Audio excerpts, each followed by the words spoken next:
At the Team Automotive Group, we make it easy for you to buy here or sell here. Buy here and save on hundreds of certified and pre-owned vehicles. Or sell here while your vehicle is worth more than it ever has been, and we'll pay you top value. Buy here or sell here at the Team Automotive Group. That would be concerning and maybe set a precedent moving forward. If you have plans to be outside, you might hit a couple of these little passing showers. A drug bust and a few arrests made. Look at what they hauled in here. Welcome back, everybody. For those of you jumping right over from the big show, welcome to WAFB Plus and 9 News Now every Monday through Friday now at 7:02 and 22 seconds. Yeah. Something like that. How about it, right? So yesterday we were celebrating our big 70. Yeah. And as promised, our service commits to you, Sure, right? We always. still keep going with all of our news headlines, and we have some breaking news to get to We do. in just a couple of minutes. But have a look at this. You're actually looking at a Sky9 camera. This is actually our Walker camera, our Livingston campus there with Right. Our Lady of the Lake. Yeah. It's just blanketed in fog right now. So let's get with Dr. Steve Caparata to find out how much longer this fog is going to stick around. Steve, good morning. Good morning, Liz. Yeah, probably another hour or two at most spots. I think should improve a good bit. But yeah, we take you back out to Walker. Normally in this shot, we would see some trees and I-12 here in the background, but can't make it out. Pretty dense over there in Walker right now. At the airport in Baton Rouge, half-mile visibility. Hammond at 1 mile. Gonzales still a little bit better, 4 miles. Houma, though, a quarter mile. So it's kind of hit and miss. Some patches of dense fog around the area. Officially, Baton Rouge, parts of our area under a dense fog advisory through 9 o'clock this morning. It's a milder start this morning. Temperatures in the 60s right now. Baton Rouge 66, Gonzales 68. New Road starting out at 64 degrees. As you work your way through this Thursday, once the fog is out of here in another hour or two, going to turn into a pretty nice day, albeit a warm one. I've got us around 81 degrees at noon, a high around 87. Now, while it's going to be kind of warm, at least it'll be breezy outside. Winds out of the south-southeast, 10 to 15, 10 to 20 miles per hour. We'll keep it dry today, but that's going to change tomorrow. We jump ahead now to tonight on our future radar. This is 8 o'clock. Showers and storms tonight, still well to our northwest. Now as we advance it to midnight, maybe a few showers trying to develop a little bit closer to us, but even at midnight, most of those should still be outside of our area. But the HRRR does have showers and some storms marching in around daybreak tomorrow. That's 7 a.m. Friday. That wave continues eastward through mid-morning, and by lunchtime, we're starting to see drier conditions move in. But we're not done with the rain threat because we're still going to have a cold front moving in from the northwest. So tomorrow night, still that chance of scattered showers and storms. I think the morning rain will be more widespread. The second round, potentially late Friday, a little more scattered in nature. The Storm Prediction Center does have a 1 out of 5 marginal risk of severe weather posted area-wide. Damaging winds, hail, the main concerns in isolated strong storms. Nothing widespread expected. And still a level 2 out of 4 slight risk of flooding posted area-wide. Also not expecting widespread flooding, but some pockets of potentially some heavy rainfall. Average rain totals from the Weather Prediction Center shown at 1 to 2 inches across most of our areas. So that'll be manageable. It's just we have to keep an eye out for some of those hot spots. Today, though, going to be dry and warm, a high of 87. Keep the rain gear handy tomorrow. Not going to be an all-day rain on Friday. Should be a lull afternoon into the early evening. The weekend, though, looking pretty good. Any rain is gone before daybreak Saturday. Sunshine returns Saturday, a high of 78. Now, some clouds back Sunday, and I can't rule out a stray shower, but most stay dry. Highs mid to upper 70s. Next week, we do see some rain chances returning, especially the mid part of the week. And overall, temperatures pretty close to normal. 7:06 now with a check on the roads for you. Here's Johnny H. Thank you, Steve Caparata. Good morning, everybody. We are looking pretty good on I-10, I-12. Slow-moving traffic coming into the Baton Rouge area from Livingston Parish. Have a wreck right off of the interstate on O'Neill. You can see some southbound traffic right there developing on O'Neill Lane. Kind of widen our shot, do the fog overlay from Steve's computer. You can see where you're more apt to drive in some of that fog to and from Hammond. You're definitely going to get it on either 190 or on Florida Boulevard or the interstate.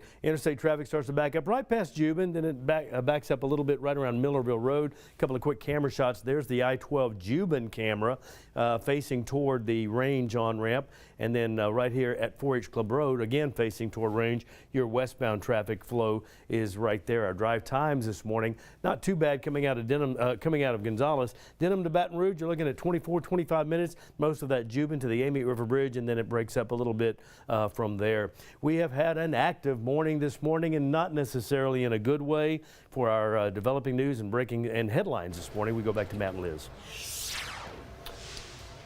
Johnny, thank you. We wanted to start with this real quick because what you're seeing here is quite the tale of two stories here. On the left side of your screen, just past the view there, you saw that school bus, kids loading up. What our cameras are zooming into is another part of their reality this morning. It's not just going to class. It's not just going to school.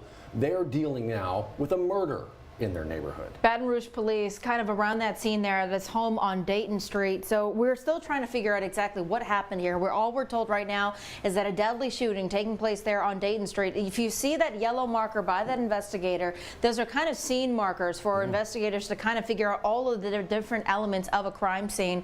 And so again, this is a live look here at Dayton Street. Our photographer Brandon Shackelford and Callie Hubbard kind of reporting live. And I think Matt makes an excellent point here. This crime scene is being investigated as children make their way to school this morning. So we heard about this just within the last couple of hours, but life moves on, right? This is, you know, and here's the thing, this is not unusual. Maybe it's just unusual that our cameras happen to catch this time. But these conversations go on in all of these neighborhoods every single day, every week, every month for years. This goes on, this happens. These conversations continue to be had.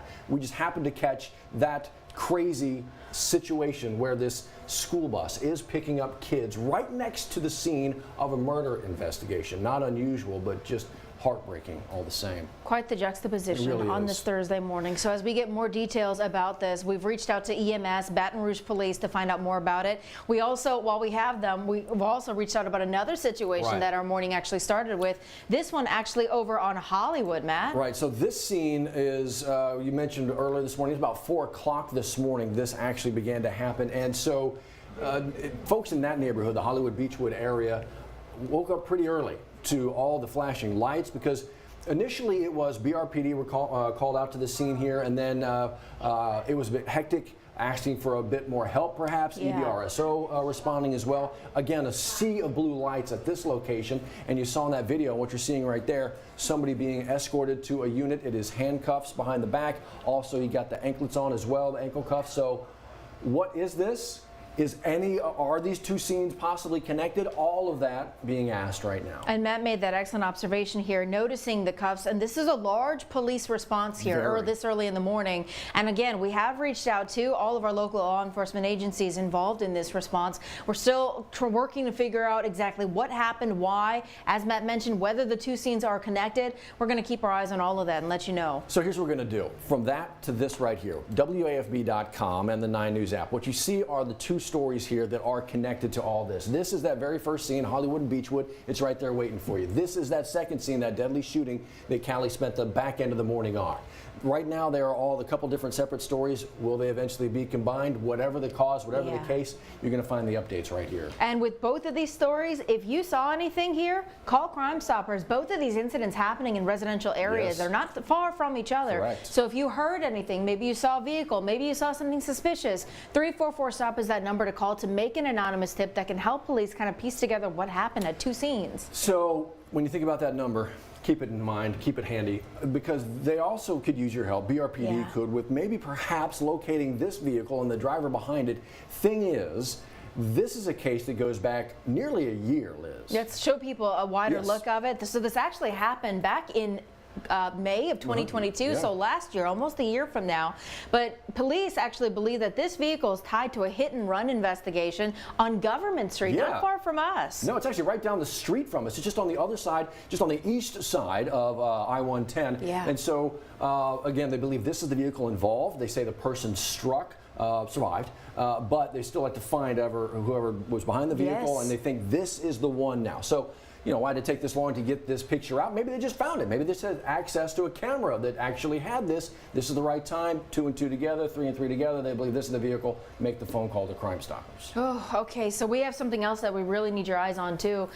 Police actually believe a missing teenager from Hattiesburg, Mississippi could be in the Baton Rouge area. This is Ashton Foster. He's a teenager, 14 years old. Last seen on Monday in the Hattiesburg part of the world, but police kind of getting wind here of some social media contact. They think that he may have had a conversation with someone to pick him up from his home in Hattiesburg, then possibly take him to Baton Rouge where his girlfriend may be. So, okay. Look, you know very well as well as we do, that social media can kind of get you going in the right direction sometimes, right? And so they're kind of working those leads. So just be on the lookout. If you see this young man, it's a phone call to 911 to kind of get you going there. We also want to take you back out to the live scene right now. Just because Brandon Shackelford is out at the scene, we are now seeing a coroner's vehicle pull up to that scene there on Dayton Street. That's the scene of that deadly shooting. Matt, when you look at that, you've got the coroner's vehicle parked in front of a school bus. The school bus had to move out of the way so the coroner's van could get to that house. This is the state where we are right now with this type of violence across the country. Certainly in our city as well, we see obviously far too much of it. But yeah, you mentioned it earlier as well, Liz, that juxtaposition. A coroner's van taking away somebody's, whose life has ended.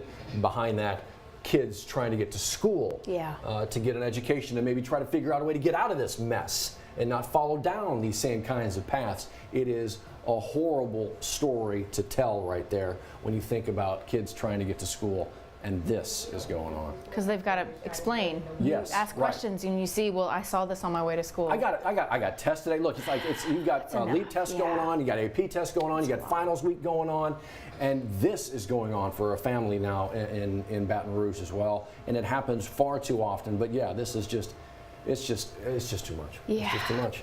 Okay, so as we deal with that, as we work to figure out what's going on there, need to get back with Steve and Johnny, of course, as well. The very latest on the forecast as we step through. Looks like it's going to be a good day today. Just getting ready for tomorrow, Cap.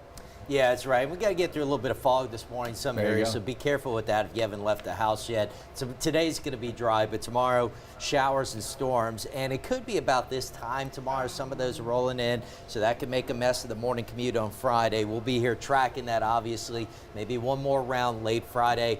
The good news is the weekend right now looking really nice, Scott. He says a little bit of fog. Watch some of my DOT cameras in a minute.